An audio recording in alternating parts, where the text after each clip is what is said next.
मेरे प्यारे दोस्तों, आज हम फिर आपको लेकर आए हैं हिंदी के कुछ महत्वपूर्ण प्रश्न जो हमेशा ही परीक्षाओं में पूछे जाते हैं। इससे पहले हमने पार्ट 1 देखा जिसमें बहुत ही महत्वपूर्ण क्वेश्चन हमने देखे। अब हम देखते हैं पार्ट 2 के बारे में। इसमें भी बहुत ही महत्वपूर्ण क्वेश्चन है जो हमेशा ही परीक्षाओं में पूछे जाते हैं। तो आइए देखते हैं हम। पहला जो क्वेश्चन है वो है, संविधान के किस अनुच्छेद में हिंदी को संघ की भाषा और देवनागरी को लिपि कहा गया है? तो वो है अनुच्छेद 343। जो अनुच्छेद 343 है उसमें संविधान में जो है हिंदी को संघ की भाषा और देवनागरी को लिपि कहा गया। किस में कहा गया है?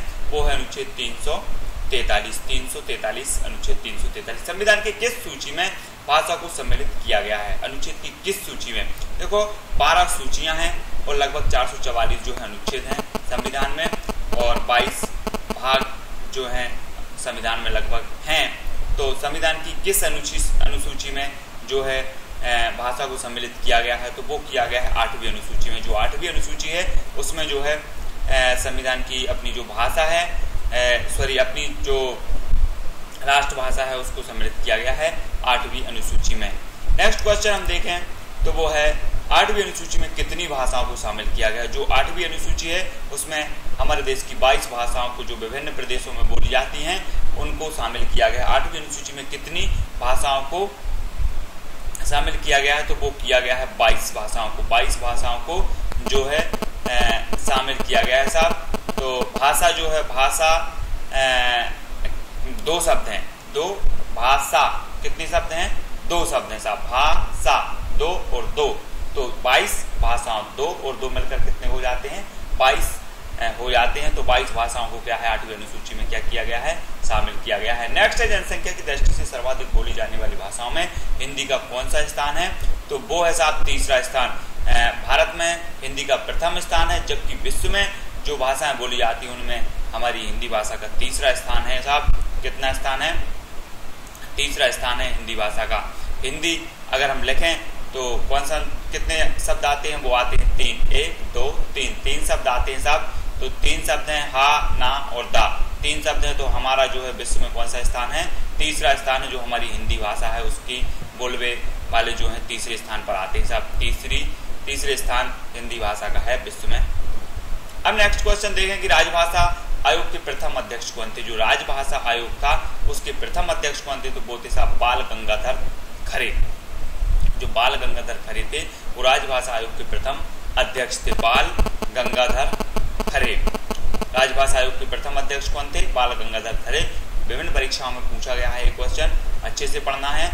तो नेक्स्ट क्वेश्चन है, खड़ी बोली हिंदी में सर्वप्रथम रचना करने वाले कवि किसे माना गया है साहब? जो खड़ी बोली है, खड़ी बोली का जो है विभिन्न रचनाएं की गई हिंदी में, तो हिंदी में सर्वप्रथम रचना करने वाले कवि थे साहब अमीर खुसरो। अमीर खुसरो साहब ने जो है खड़ी बोली में क्या की है? रचनाएं की हैं सर्वप्रथम जो है खड़ी बोली की। नेक्स्ट क्वेश्चन देखें कि भारतीय लिपियों में सर्वश्रेष्ठ लिपि किसे मानी जाती है? जो भारतीय लिपियां हैं, भाषा की जो लिपि होती है उन लिपियों में सर्वश्रेष्ठ लिपि मानी जाती है ब्राह्मी लिपि। जो ब्राह्मी लिपि होती है उसको क्या माना जाता है? सर्वश्रेष्ठ साहब। ब्रह्मा जो है उन्हें हम सर्वश्रेष्ठ मानते हैं, तो जो लिपि होती है उसको भी हम क्या मानते हैं? सर्वश्रेष्ठ ही मानते हैं साहब। तो ब्राह्मी लिपि को क्या मानेंगे?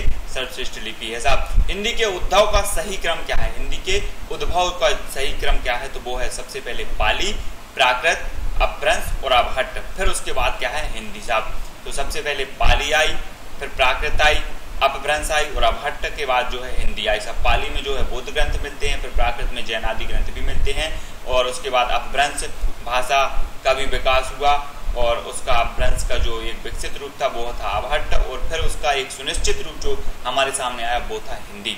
हिंदी भाषा जो कि भारत में जो है 40% लोग इसके बोलने वाले हैं, अर्थात सर्वाधिक जो है हिंदी भाषा भारत में बोली जाती है। तो हिंदी का संबंध किससे है साहब? हिंदी का संबंध है सौर सैनी अपभ्रंश, सौर सैनी अपभ्रंश से है। अवहट्ट जो भाषा थी इसके विभिन्न प्रकार थे, तो सौर सैनी अपभ्रंश से संबंध क्या? जो सौर सैनी अपभ्रंश परिवार था उससे संबंध है हिंदी का साहब। हिंदी का उद्भव यहीं से होता है, सौर सैनी अपभ्रंश से। तो अपभ्रंश को पुरानी हिंदी किसने कहा? जो अपभ्रंश है उसको पुरानी हिंदी किसने कहा? चंद्रधर शर्मा गुलेरी। चंद्रधर शर्मा गुलेरी साहब ने क्या कह दिया साहब, हिंदी को पुरानी हिंदी कह दिया, अपभ्रंश को पुरानी हिंदी कह दिया, क्योंकि साहब अपभ्रंश से ही हिंदी का विकास हुआ है। तो अपभ्रंश पुरानी हिंदी थी और जो हिंदी हमारे सामने है वो नई हिंदी थी। तो अपभ्रंश को जो है पुरानी हिंदी किसने कह दिया साहब, चंद्रधर शर्मा गुलेरी ने कह दिया। सौरसैनी अपभ्रंश में किस उपभाषा का विकास हुआ, जो सौरसैनी अपभ्रंश था उसमें किस उपभाषा का विकास हुआ, तो वो हुआ राजस्थानी उपभाषा का, राजस्थानी उपभाषा का विकास हुआ। किस उपभाषा का, राजस्थानी उपभाषा का विकास हुआ।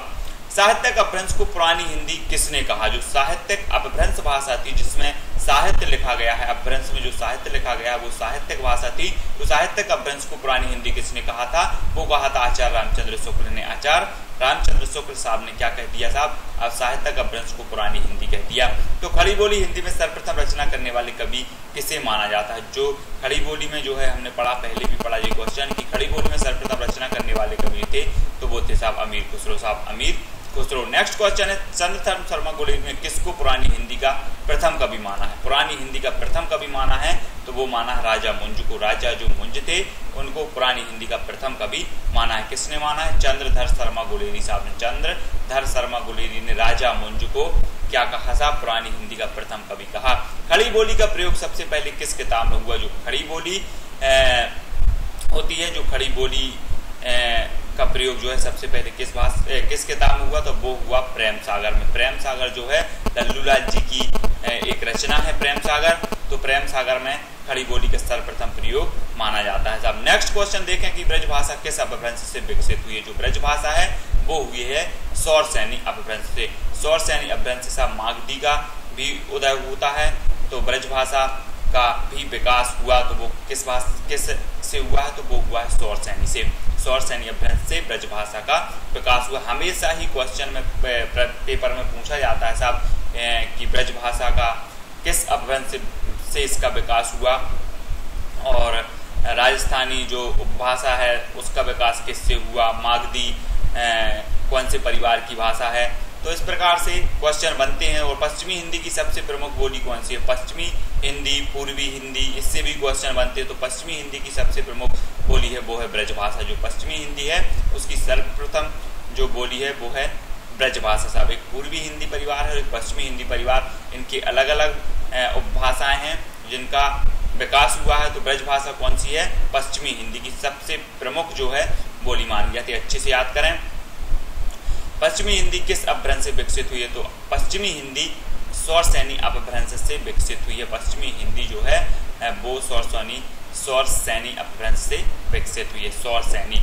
देवनागरी लिपि की उत्पत्ति किससे हुई है, जो देवनागरी लिपि है उसकी उत्पत्ति हुई है साहब ब्राह्मी लिपि से, क्योंकि ब्राह्मी लिपि को हमने क्या माना है, सर्वश्रेष्ठ लिपि माना है। तो ब्राह्मी लिपि से देवनागरी लिपि का उद्भव हुआ है साहब। जो हमारी हिंदी भाषा है वो देवनागरी लिपि पे उसकी मान्यता है, जिसे हम राष्ट्रभाषा का दर्जा भी दे चुके हैं। तो देवनागरी लिपि की उत्पत्ति कहाँ से हुई है, वो हुई है ब्राह्मी लिपि से। नेक्स्ट क्वेश्चन देखें कि तुलसी रचित विनय पत्रिका की क्या भाषा है। जो तुलसीदास द्वारा रचित विनय पत्रिका है उसकी भाषा है ब्रज भाषा। ब्रज भाषा तुलसीदास रचित विनय पत्रिका की भाषा है ब्रज भाषा। मैथिली का विकास किस अपभ्रंश से माना जाता है, जो मैथिली भाषा है उसका विकास मागधी अपभ्रंश से माना जाता है। जो मागधी अपभ्रंश है उससे किसका विकास माना जाता है, मैथिली का विकास माना जाता है। मैथिली माँ से मैथिली और माँ से मागधी अपभ्रंश का मागधी अपभ्रंश से मैथिली का विकास माना जाता है। नेक्स्ट क्वेश्चन देखें, किस बोली में कृष्ण काव्य और रीतिकालीन साहित्य का सृजन हुआ है। किस बोली में कृष्ण काव्य और रीतिकालीन साहित्य का सृजन हुआ है, तो वो हुआ है साहब ब्रज भाषा। ब्रज भाषा के जो प्रमुख कवि हैं वो हैं सूरदास जी। सूरदास जी ने अपनी जो रचनाएं की हैं वो कौन सी भाषा में की हैं, वो की हैं ब्रज भाषा में साहब, ब्रज भाषा। तो किस बोली में कृष्ण काव्य, क्योंकि सूरदास जी भी कृष्ण काव्य के जो है प्रमुख कवि माने जाते हैं। तो सूरदास जी ने कृष्ण की बाल लीलाओं का वर्णन किया है और उन्होंने कौन सी भाषा में किया है, वो किया है ब्रज भाषा में किया है। और रीतिकालीन साहित्य का जो सृजन हुआ, जो मध्यकाल के दो काल थे, भक्ति काल और रीतिकाल। तो भक्ति काल के अलावा जो रीतिकाल था, रीतिकाल में भी ब्रज भाषा का सृजन हुआ है साहब। जो रीतिकाल में साहित्य लिखा गया वो कौन सी भाषा में लिखा गया, वो लिखा गया ब्रज भाषा में। अहीर वाटी का संबंध किससे, जो अहीर वाटी का संबंध है वो है उत्तरी राजस्थानी से। उत्तरी राजस्थानी से अहीर वाटी का संबंध है। नेक्स्ट क्वेश्चन देखें, सिंधी भाषा की उत्पत्ति किस अपभ्रंश से हुई? जो सिंधी भाषा है उसकी उत्पत्ति किस अपभ्रंश से हुई? तो वो ही ब्राह्मण अपभ्रंश से। जो ब्राह्मण अपभ्रंश थी उससे किस भाषा की उत्पत्ति हुई? वो हुई सिंधी भाषा की उत्पत्ति हुई ब्राह्मण अपभ्रंश से। फोर्ट विलियम कॉलेज की स्थापना कहाँ हुई? जो फोर्ट विलियम कॉलेज है उसकी स्थापना कहाँ हुई थी? वो हुई थी कोलकाता। कोलकाता एक फोर्ट है, फोर्ट मतलब होता है सब किला, किला को क्या करना है, हमें खोलना है, तो कोलकाता फोर्ट विलियम कॉलेज। किले को खोल के क्या है, हमने क्या कर दिया, बना दिया, सब खोल के बना दिया, तो वो क्या हो गया, किला हो गया। तो फोर्ट विलियम कॉलेज की स्थापना कहाँ हुई? कोलकाता, क्योंकि साहब हमने खोला है, इसको खोल के बनाया है। तो कचहरियों में हिंदी प्रवेश आंदोलन का मुखपत्र किस पत्र को कहा जाता है? जो कचहरियों में हिंदी प्रवेश आंदोलन का मुखपत्र किसको कहा जाता है? भारत मित्र। भारत मित्र जो है एक प्रकार का पत्र है, और इस मुखपत्र से जो है कचहरियों में हिंदी प्रवेश आंदोलन का मुखपत्र कहा जाता है किसको? भारत मित्र को। नागरी प्रचारणी सभा की स्थापना कब हुई? जो नागरी प्रचारणी थी उस सभा की स्थापना हुई 1893 में जो है नागरी प्रचारणी सभा की स्थापना की गई। साहब 1893। नागरी में कितने शब्द हैं? नागरी प्रचारणी, नागरी में 3 है, तो 1893 3 शब्द हैं, तो कितने आएंगे साहब?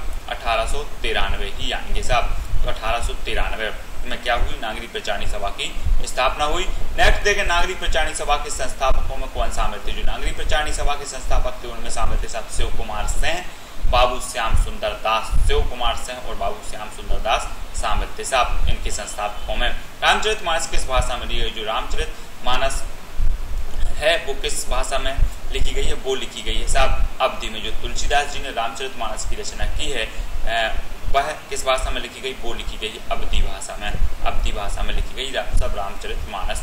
किस क्षेत्र की बोली को काशिका कहा जाता है? काशिका कहा जाता है सब बनारस की, जो बनारस यूपी में है, तो इस क्षेत्र की भाषा को कहा जाता है काशिका। काशिका साहब बनारस के लोगों क्या? काशिका। जो काशिका क्या? बनारस। काशिका इन्हें बनारस सीखा, रस बनाना सीखा, तो बनारस की जो बोली है उसको बोला जाता है सब काशिका। शकुंतला नाटक का खड़ी बोली में अनुवाद किसने किया साहब? शकुंतला जो नाटक है उसका खड़ी बोली में अनुवाद किया राज लक्ष्मण सेन ने। राज लक्ष्मण सेन ने जो है इसका खड़ी बोली में क्या किया? अनुवाद किया। नेक्स्ट क्वेश्चन देखें, अवधी की उत्पत्ति किस अपभ्रंश से हुई है? जो अवधी भाषा है इसमें रामचरितमानस तुलसीदास जी ने रचा है, तो अवधी की उत्पत्ति किस अपभ्रंश से हुई है? तो वो हुई अर्धमागधी। अर्धमागधी से अवधी की उत्पत्ति हुई है, और तुलसीदास जी ने रामचरितमानस इसी भाषा अवधी में इसकी रचना की है। तो दोस्तों इसी प्रकार हमारे जो पार्ट 3 है वो जल्द ही आपको उपलब्ध होगा, हिंदी का पार्ट 3, और उसमें बड़े ही अच्छे तरीके से और भी क्वेश्चन, अच्छे से अच्छे क्वेश्चन आपको उपलब्ध कराए जाएंगे जो हमेशा ही परीक्षा में पूछे जाते हैं। तो आप हमारे चैनल को सब्सक्राइब जरूर करें। सब्सक्राइब करने से होगा क्या कि आप हमसे सीधे ही जुड़ जाएंगे, और हमारे जो वीडियोज हैं जैसे ही अपलोड होता है आपके पास तुरंत उसका मैसेज पहुंचेगा, और आप उस वीडियोज को जो है खोलकर पढ़ सकते हैं। तो ये जो प्रश्न है बहुत ही इम्पोर्टेंट क्वेश्चन है, आप इन सभी क्वेश्चनों को देख सकते हैं, पढ़ सकते हैं, और जो भी डाउट हो वो आप हमसे पूछ सकते हैं। जय हिंद।